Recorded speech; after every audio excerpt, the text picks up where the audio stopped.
Hello students of class 10, and we were talking about revising about the carbon compounds, which is actually a very important chapter, as has been notified to you all in previous class also, that it is a very important chapter not only for your board exam but also for though in fact your syllabus is being concise and you need a very little amount, means the concise syllabus is actually a very small part of your carbon compounds. It's just not even a 1% of the carbon compounds. Just you need to get introduced to what is carbon compounds and the versatile nature of carbon compounds and the homologous series.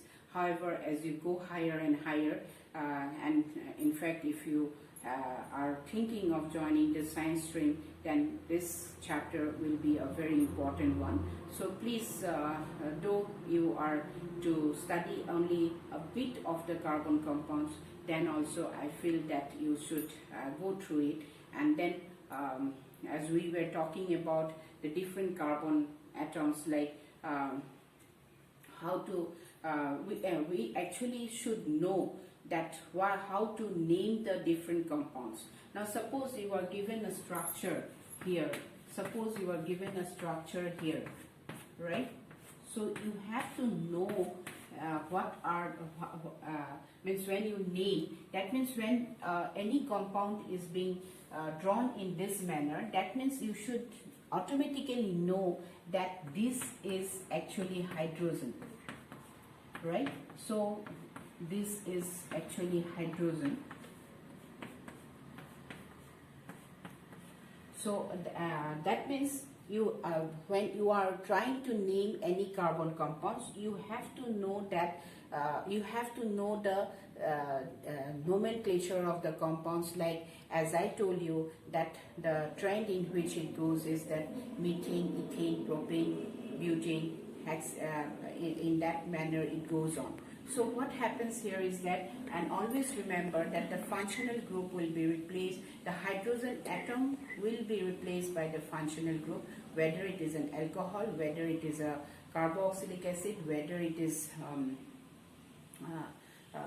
ketone, or whether it is an aldehyde, as I have told you in my previous class also. But I am just repeating it so that it is clear for you to know what is actually the functional groups. And then when they are being replaced, when the hydrogen atoms are being replaced by this functional group, they actually are named in that purpose, that way, so that you have to know what is the name of that functional group. Now if it is OH, then it will be the alcohol group. Now if it is COOH, it is carboxylic group. If it is CHO, it will be aldehyde group. Then if it is CO, then it will be a ketone one.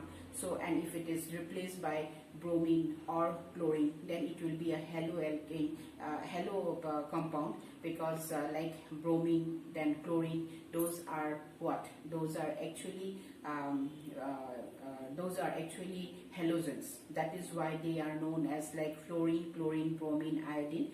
Those are known as halogen, and they are separate, and they are placed in the separate group in the periodic table, because actually the these halogens are so reactive.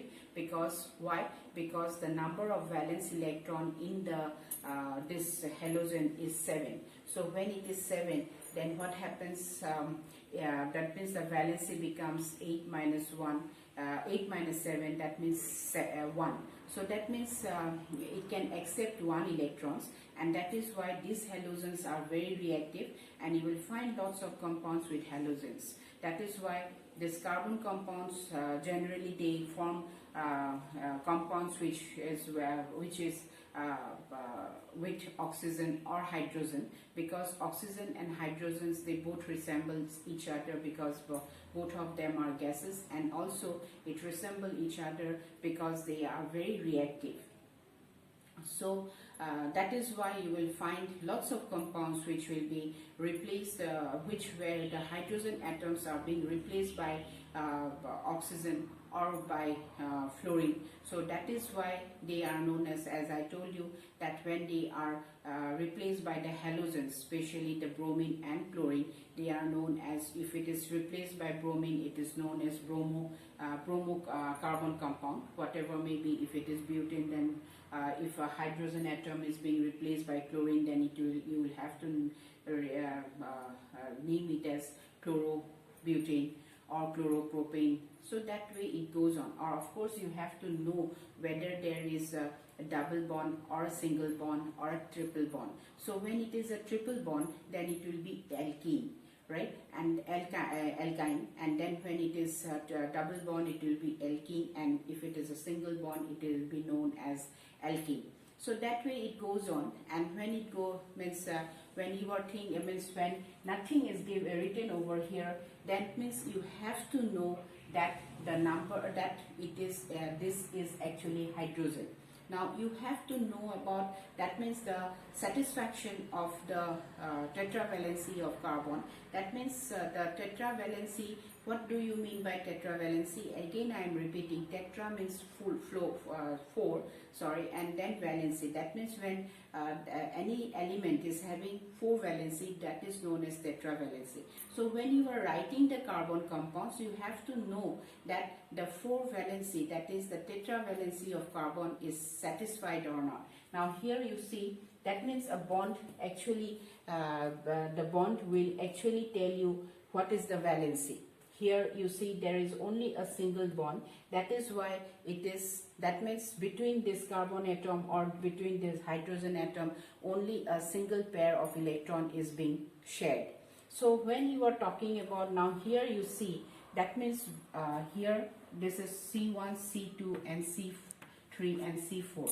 Now when you are talking about C1, C2, that means here when you are naming any carbon compound, please remember that you have to actually know means you have to you have to count the number of carbon carbons. Now here in this structure you see it is a straight branch, because there is, like, it is straight. Look here, there are 4 carbon atoms and here it is straight. Just see, that means when it is straight, that means you have to know that it is a straight compound. So it is not branched. But suppose I break this carbon 4 and bring it over here, then it will be a branched one. I'll show you over here, and here you see, that means how many carbon atoms are there? 1, 2, 3, 4. So, and you just see that there is no double bond or triple bond. That means it belongs to the class of compounds which is alkene. So the name will end with ane, since it, just see, alkene, right? So, and I told you that this formula is twice n plus 2, where n will be is the number of carbon atoms. Now here it ends with ane. Now here the number of carbon atoms is 1, 2, 3 and 4. That is why if you go according to the train, methane, ethane, propane, butane. So that means it will be butane, right? And there is no functional group. It is being the tetravalency of all the carbon atoms is being satisfied, and everywhere you find that there is hydrogen atoms only. That is why it is butane. So if you see, if you compare this with the formula, so what happens here? Carbon is equal to 4. So if you put here 4 and then here 2 into 4 plus 2, that means here C4H, 2 into 4 is 8 and plus 2 is 10. Now you see whether the structural formula of butane is satisfied or not. Here if you count it in this direction, that is 1, 2, 3, 4, 5, 6, 7, 8, 9, 10. That means your structural formula and the chemical formula for butane is being satisfied, because here you see there are 4 carbon atoms and here there are 10 hydrogen atoms.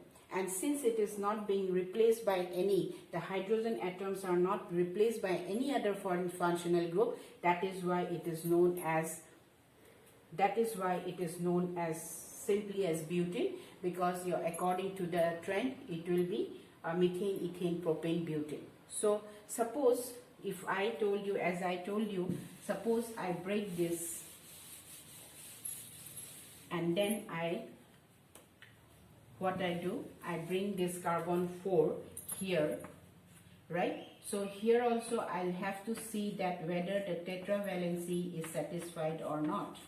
So this is a branch chain, and here you see, that means here the carbon 4 comes and join the C3 group, and then this will be also butane, right? And then of course, since it is C3, so there is a different way of naming this compound, but this is not required for you at the present, and that is why it will be this here also. You see, as you see that the carbon 4 has broken down and then it has joined C3. So this is a branch chain, branch compound, carbon compound, right? So here you see for carbon, as you see, that means here it will be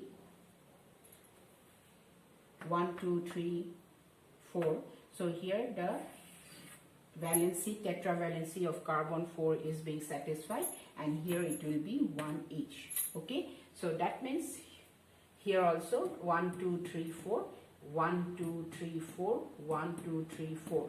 So all the carbon atom, that is the 4 carbon atoms, the tetravalency of all the 4 carbon atom is being satisfied. So hope I have tried to make you understand about the structure or the naming of the compound. We will continue our discussion further. Until that time, do go through the video and have a clear concept. Thank you very much.